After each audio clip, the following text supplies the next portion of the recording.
Hi అండి. ఈరోజు అయితే ఆకుకూర చేస్తున్నాను. ఆకుకూరైనా తోటకూరైనా ఏదైనా సరే మనం ఆకుకూరలు మంచిది కదా అని కొంటున్నాం. ఒక్కొక్కసారి మనం ఇండియాలో ఉన్నామా అమెరికాలో ఉన్నామా అనిపిస్తుంది.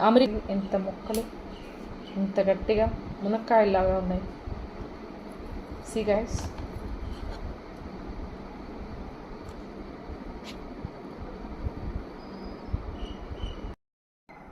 ఇలా అయితే ఎండుమిరకాయలతో చేసుకున్నాను. సో ఇవన్నీ సో ఎన్ని పడితే కారానికి అన్ని సరిపోతే అన్నీ వేస్తానమాట.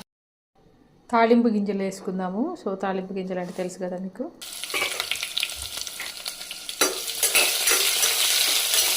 కొంచెం అలా మరీ గోల్డ్ బ్రౌన్ కలర్ కాదు.